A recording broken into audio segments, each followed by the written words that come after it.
And the final speaker of the session will be Lioba Heimbach. Lioba is a senior researcher at Category Labs. Thanks for the introduction, Sarah, and thanks for having me here today. So I'm going to be presenting a recent work of ours, which is EVM workloads in the wild, and with evidence for multidimensional gas metering, straight growth, delayed execution, and parallelism. So I'm Lioba, and this is joint work with Kushal and Jason, and we're all from Category Labs. So let's start really with sort of the motivation of this work. To us, sort of the current gas metering in the EVM really has several underlying assumptions. And one of them is that the resource mix is stable. So what gas does, it collapses many different resources, compute, reads, writes, and data really into one scalar with a fixed relative price. And this works, but it only works essentially as easily or efficiently if the mix of the resources stays constant. So we always have the same proportion of like demand for compute and reads, for example. And then there's another assumption that is also baked into the EVM, which is that the pre-state is stable. So essentially, to some extent, what we assume that if you simulate a transaction before you submit it, and then the actual transaction executes on this chain, that the simulation sort of gives you the same outcome as the execution will.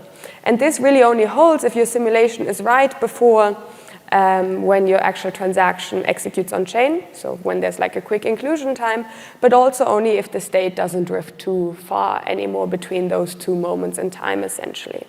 So what I'm trying to say is that really together gas metering, what it assumes is that the execution conditions are more or less stable.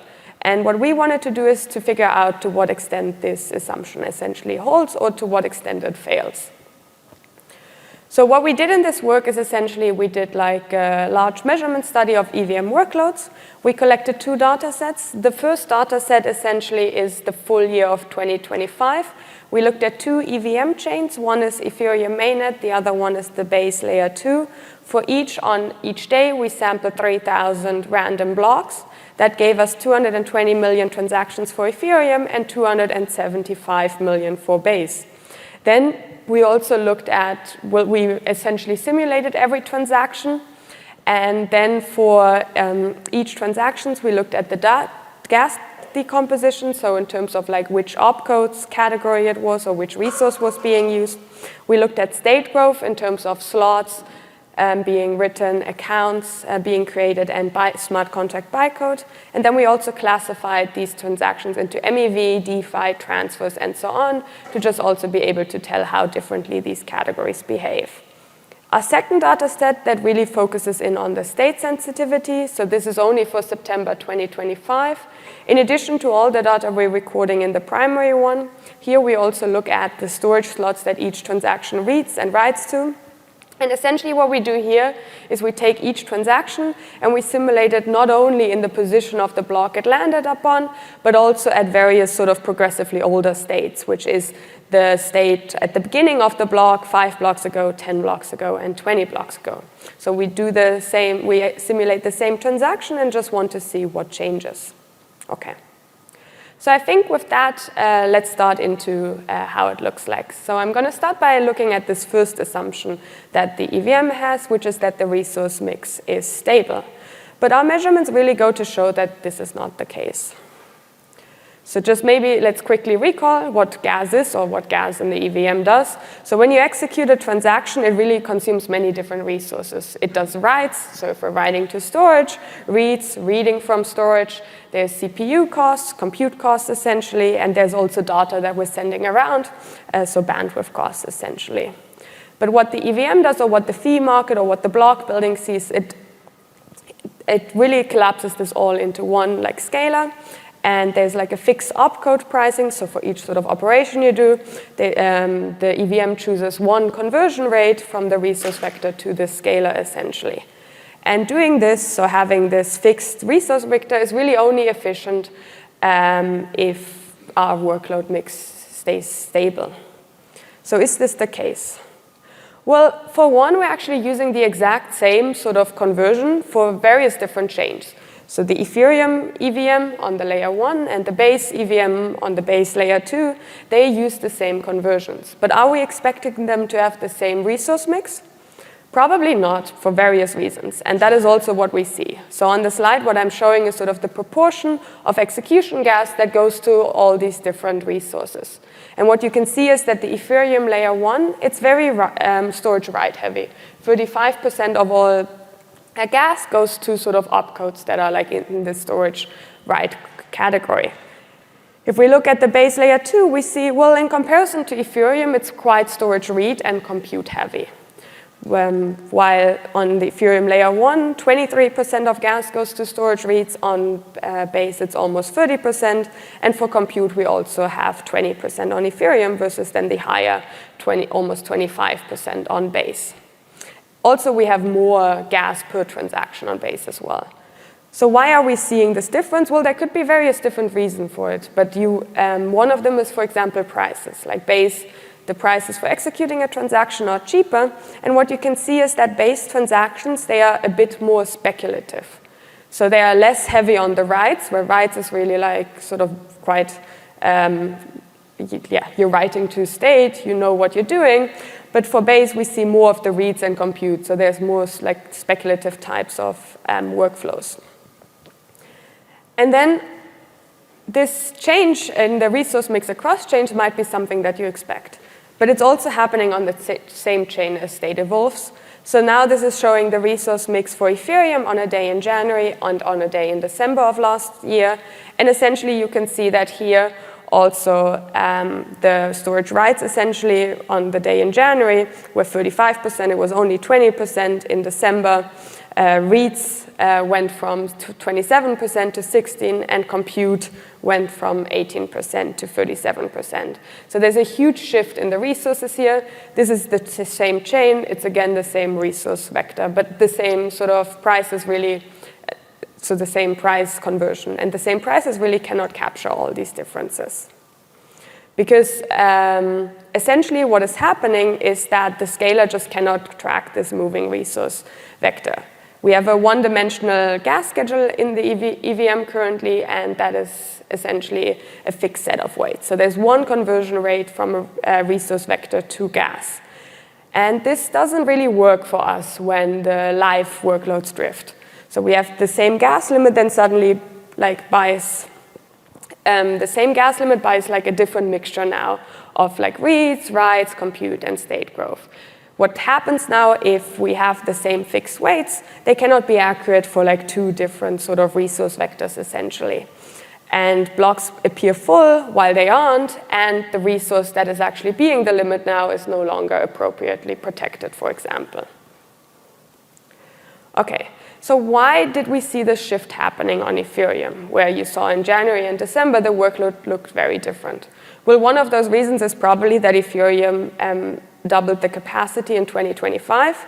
Resources were not repriced, so the implicit assumption under that was that essentially each resource dimension grows proportionally with our capacity doubling.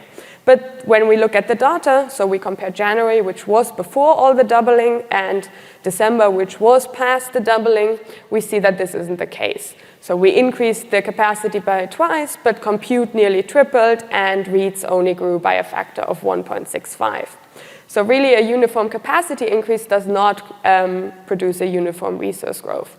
And again, here I think the point is that as we're doubling capacity, prices maybe drop, more things become possible. So really we shouldn't even be expecting the resource mix to stay the same, given that like the underlying conditions are now different.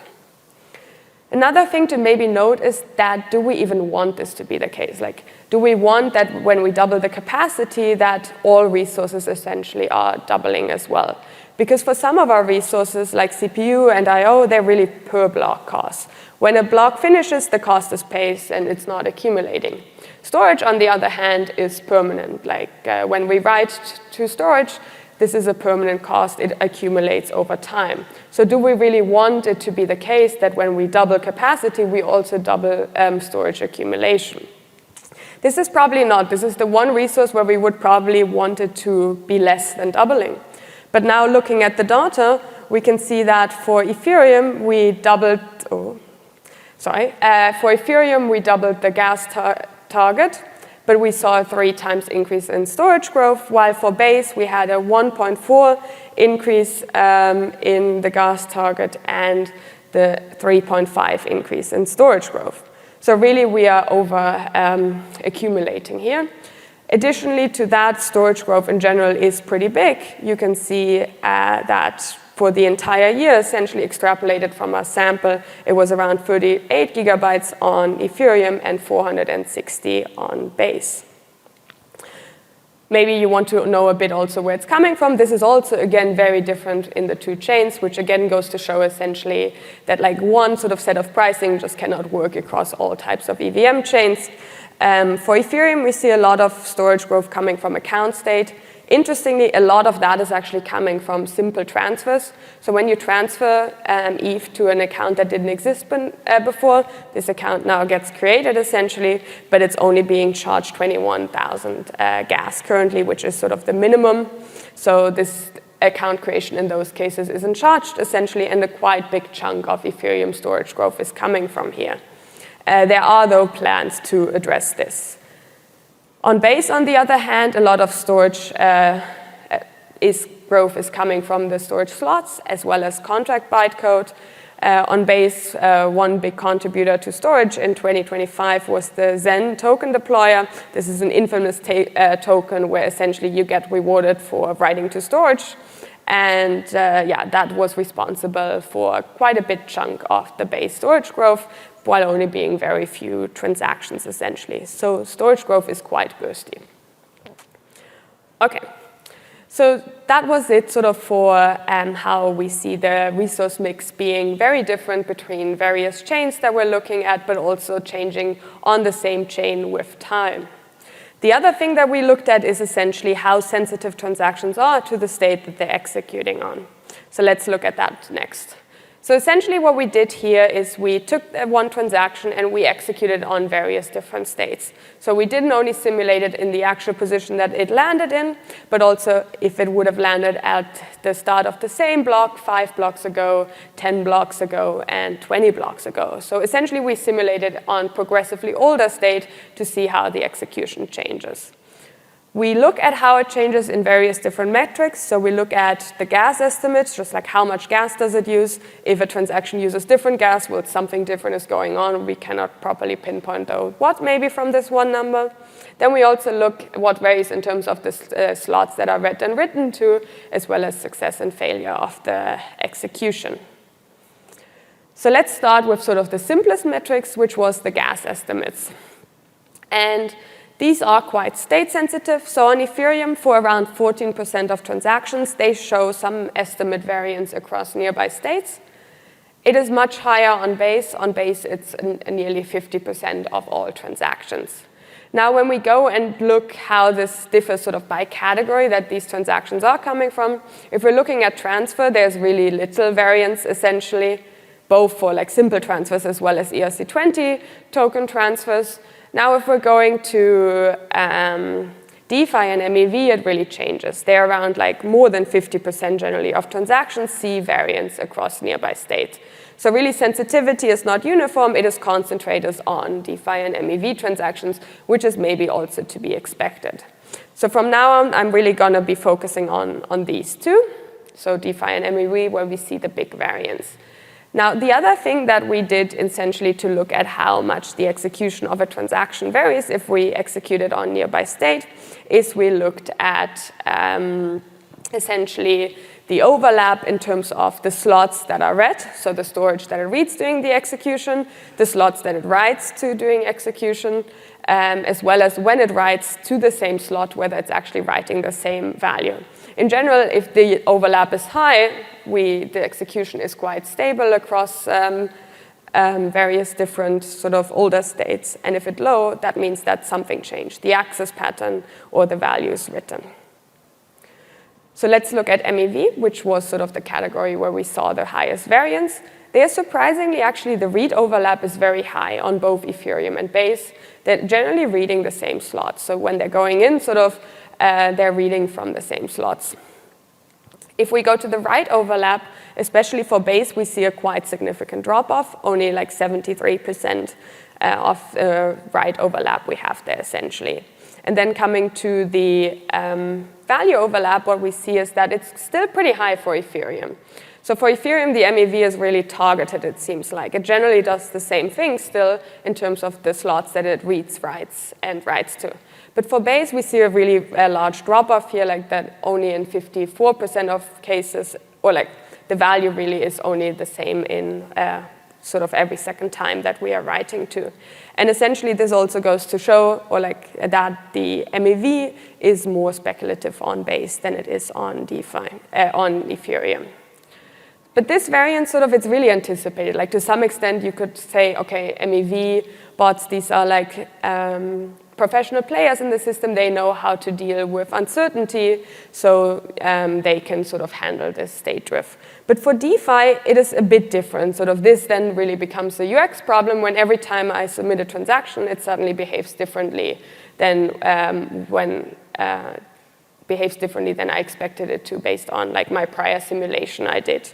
So looking at DeFi, again, we have a pretty high read and write overlap, but actually here the value overlap. So it's sort of, you can imagine that if I do a DeFi trade, sort of the price I get at the end, like I still trade in the same pool, for example, given the high read overlap, write overlap, but then the value overlap is relatively low. So 1 in 3 writes sort of write a different value to a slot.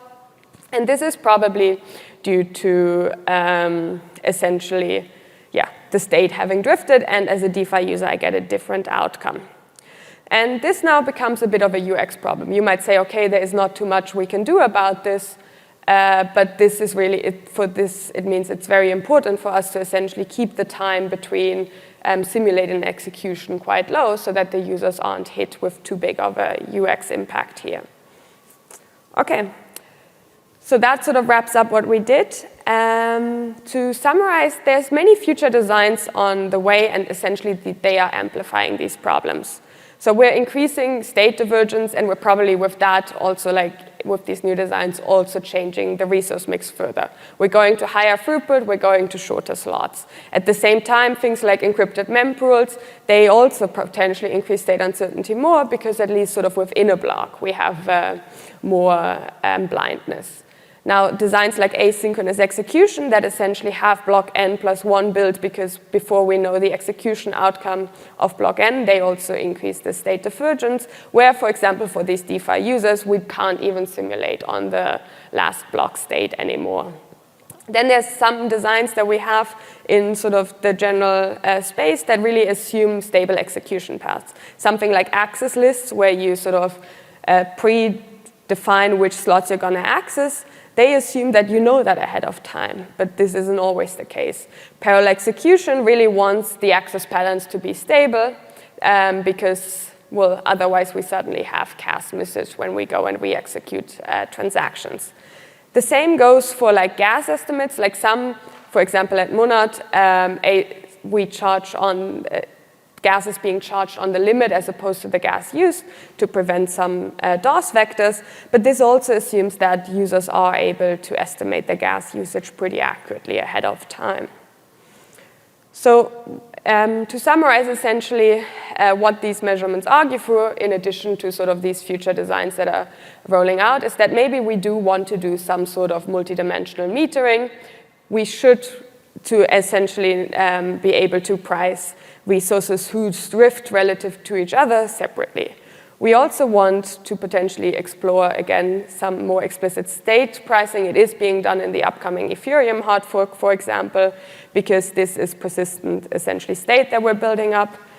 On like refund of over-declaration. So if ahead of time, if essentially there is a change between the execution anticipated by a user and what happens, do we want to refund them the over-declaration in terms of gas limit?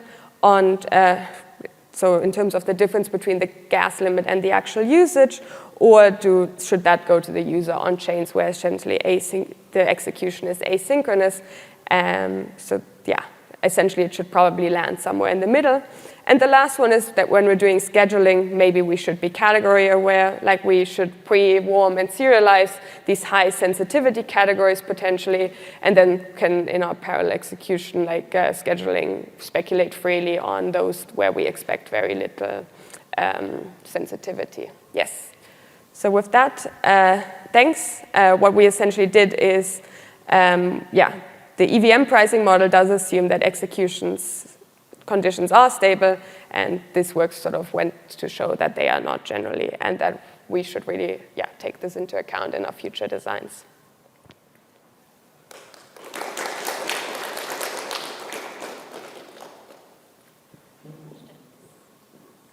Hey, really interesting. I'm curious, is Monad going to do anything based off of this research? So like some of this research was done essentially prior to mainnet being launched. We were quite interested to see, since we have like asynchronous execution essentially, to see how that, and as a result of that, probably like some increase in state divergence, how that affects users further. Additionally, like we are at Monad, it is being charged on the gas limit as opposed to the gas used. And while this is like relatively predictable for users, it is not fully, as you saw here. So yeah, these are things that we're looking in further, how that can potentially be adjusted, how we can react essentially to these measurements. Hello, thanks for the talk. That was actually very interesting because we also had some very related discussions to that recently. And I'm wondering what you think would be the downsides of these things. Like why are there reasons not to have all these beautiful multi-dimensional gas and so on? Because conceptually, it's beautiful, I love it. And practically, what are the main downsides why this might not be implemented that fast?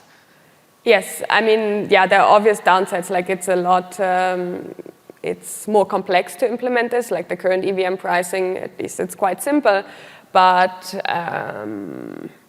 going now to multidimensional, it will be more complexity. You also maybe want to see like which two resources are actually sort of dependent on each other or move with each other essentially, which are like truly independent, these sorts of things. So I think, the main downside is a lot of complexity that gets added to the protocol.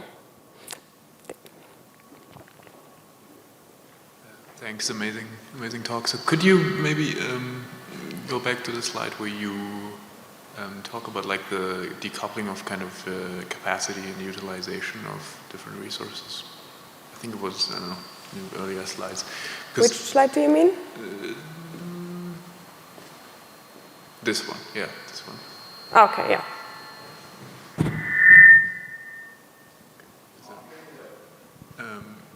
So I was asking, okay, so you compare general with, so my read on that phenomenon was that you basically, December, right? If I remember correctly, what you basically say is that the doubling of capacity in that sense through the blob increasing was not leading to a doubling of the usage of the resource. Was it correct? Of each resource, sort of, Like if I double the total capacity, it doesn't mean that like all resources scale proportionally, essentially.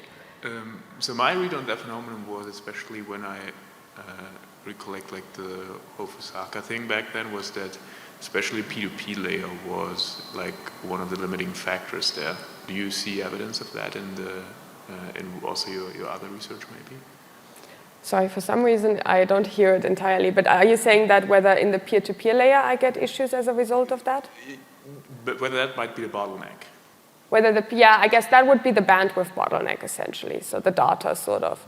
I don't know, I don't have the exact numbers for it, but I don't think that was one that we necessarily saw, but obviously like when you're increasing capacity, you're like, and by that, assuming that everything is doubling, sort of, that means that you're assuming that like you have double the execution, but also like double the bandwidth capacity suddenly, potentially in the peer-to-peer layer.